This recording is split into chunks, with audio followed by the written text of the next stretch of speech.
Cosmic Geppetto podcast is brought to you by MuseGuitarist.com.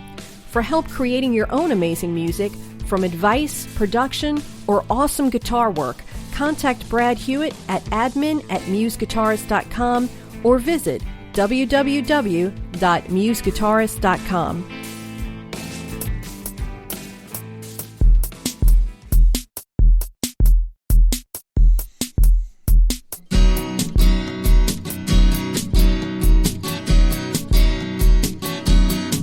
From Geppetto Studios in New Freedom, Pennsylvania, welcome to the Cosmic Geppetto Podcast, your home for inclusive, positive geek culture, where we talk about movies, comics, music, books, and whatever else we feel like.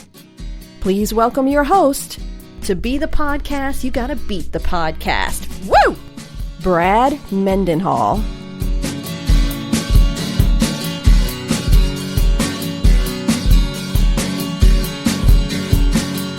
Hey everybody, it is a mini episode.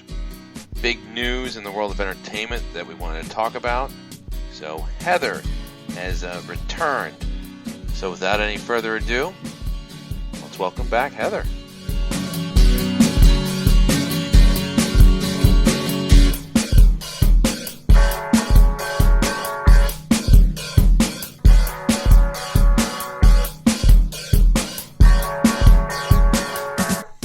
Heather, you're back.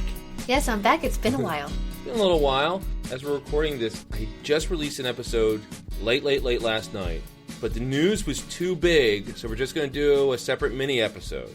Because you were very excited last night when you read about an announcement. So share what you just found out. Gilmore Girls, A Year in the Life, Part 2 is coming out November 2020. Which is so soon. I'm sure they've been working on this before, but it's weird that they are announcing it.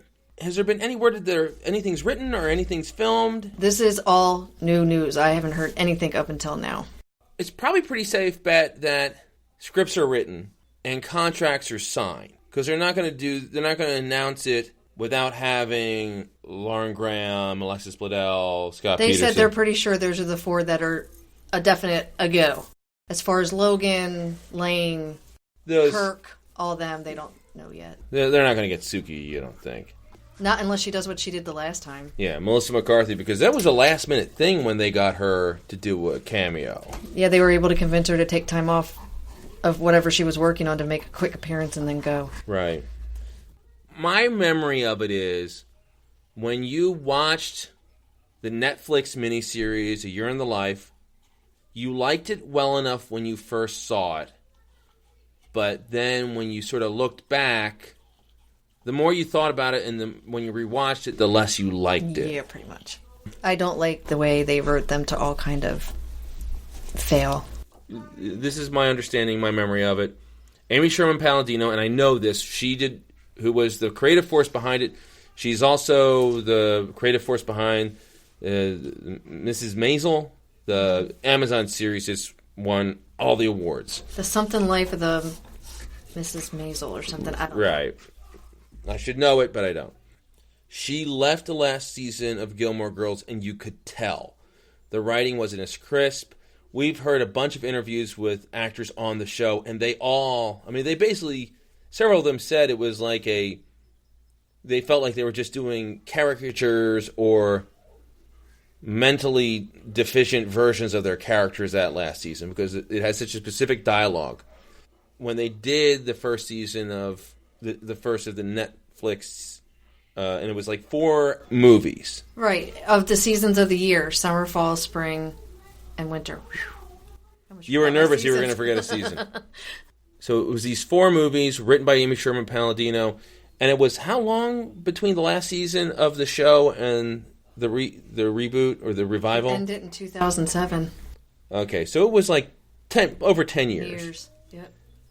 And this was my theory, and it was 10 years. They mentioned it in the series. Yeah. It was 10 years. My theory was Amy Sherman Palladino had plot lines that she wanted to do for the last season that she didn't get to do, and she did them anyway, even though they made less sense and they didn't work as well with a 32-year-old Rory instead of a 22-year-old Rory. And the same thing with the relationship with Luke and Lorelai. 10 years later, they're still dating, no kids, not married, nothing. Yeah, they basically put all the characters in stasis. And it made you feel sad for them. Yeah, Rory was 32 years old and... rudderless. Yeah, just fluttering around doing really nothing but writing, but not really writing, and she was back with Logan, kind of, but Logan was engaged, and it was weird. So, she was just kind of a loser. They all kind of were. Yeah. There were things that you liked individually about the episode. There was fun. Now I gotta watch it again because they're doing a second thing of it. To the listeners who didn't watch the reboot or forgot, how did the last of those revival episodes end? Rory is pregnant. She's also writing a book about her and Lorelai's adventures. Logan does not know she's pregnant. Luke and Lorelai got married. And I'm not sure about the rest. I've kind of forgotten. That's the important thing. That's the important stuff. Yeah. Yeah, Luke and Lorelai got married. Rory's pregnant. We don't even for sure know that Logan's the dad. They don't know if it's Logan or the guy she was dating in summer, because that was the first. Well, she also movie. Remember she slept with a guy at a convention. Oh yeah, that too. She slept at with the comic book convention. She slept with a Wookiee. She slept with a Wookiee. So there's 3 baby daddy possibilities. Right. But the assumption is they'll come back and say it's the assumption that they would come back and say it's Logan's. I have a theory about it. I want to hear yours first. What are your feelings about them doing another season of this? I want it to be better than it was the first, but she won't do it. I know she won't do it. Like, I want it to be the way it should have been the first time around. Like, she should be with Logan. I don't think she has to be with Logan. But I like her with Logan. I understand that you like her with Logan. I have a problem. I want her writing for a freaking newspaper. Well, there's problems with that. I know. I'm not a big believer in when there's shows set on high school or college.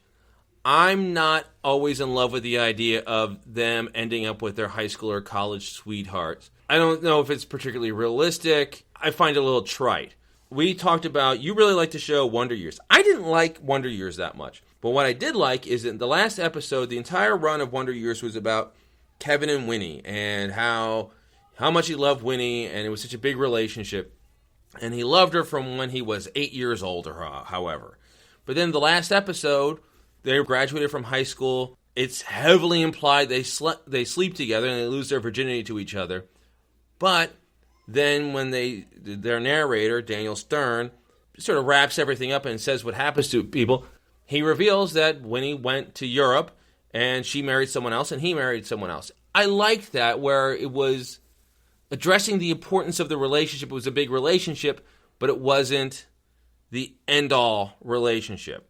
Logan and Rory was a 21, 22-year-old young woman with big plans to travel the world and be a reporter and stuff. I didn't think it was that important at the end of the show, her being 21, 22-year-old and engaged or married. You like the actor. Oh, that plays Logan, yes. Yes, and you like the character, so you wanted them to be together for that reason. I think both are fine. They also had a problem when that show began, when Gilmore Girls began, Rory wanted to be a reporter.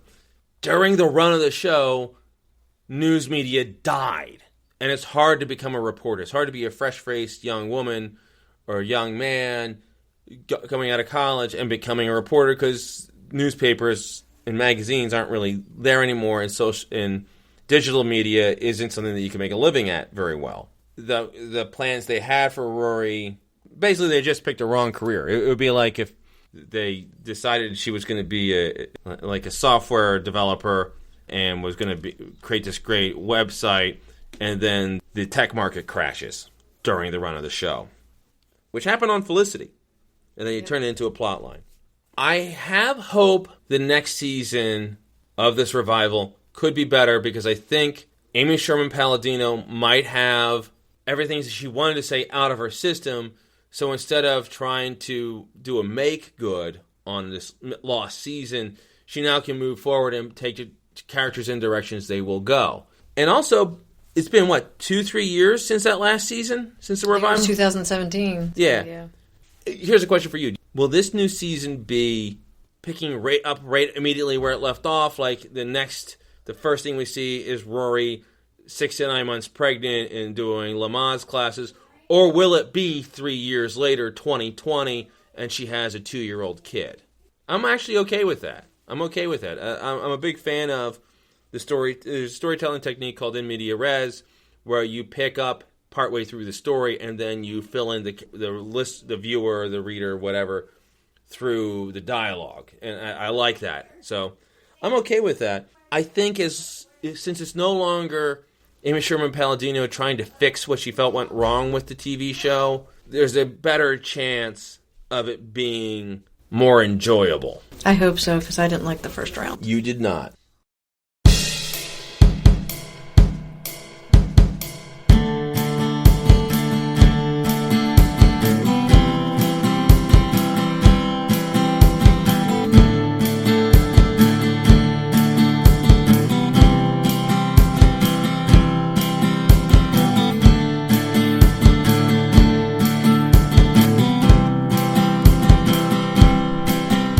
To something else.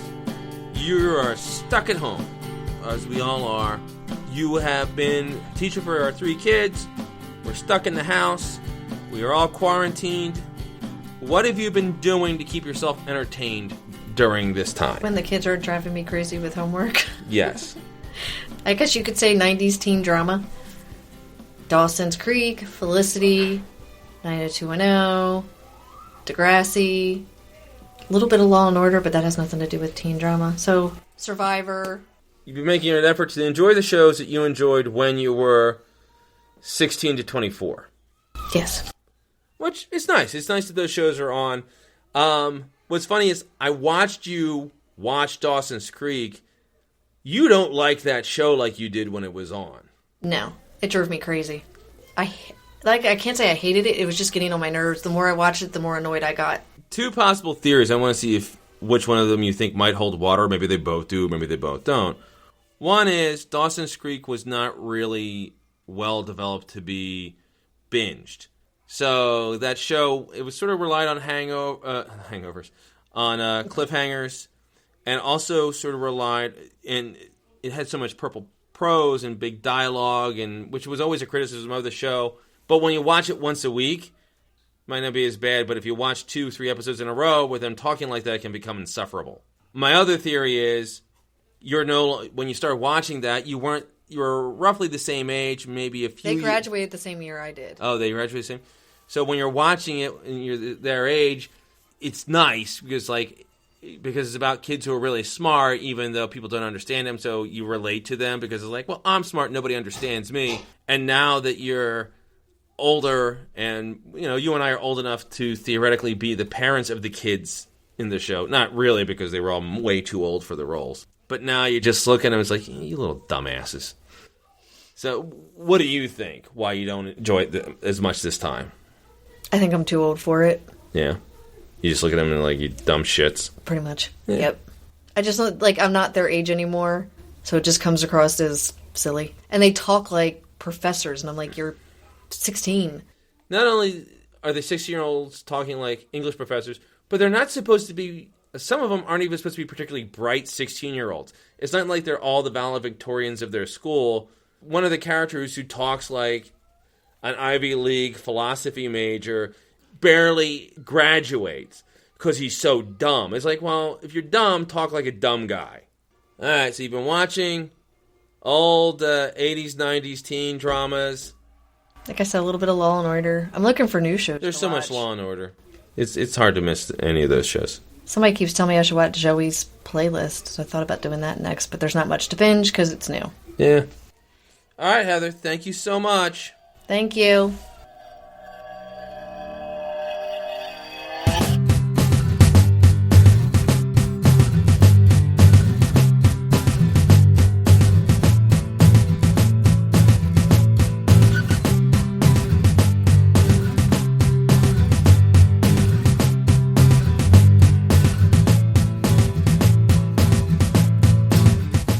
That wraps this mini episode of the Cosmic Geppetto Podcast. Big thanks to Heather.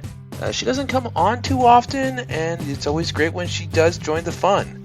Upcoming to the Cosmic Geppetto podcast, we have our previously scheduled commentary track on Guardians of the Galaxy 2. Till then, stay marvelous.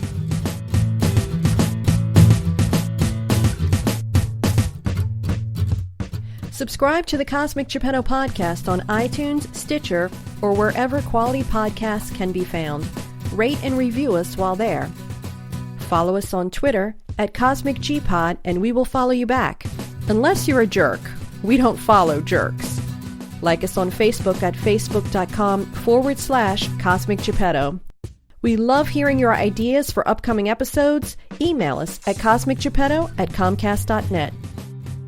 Our next episode will be in the form of a Hamilton-esque historical rap musical. No, that's not true.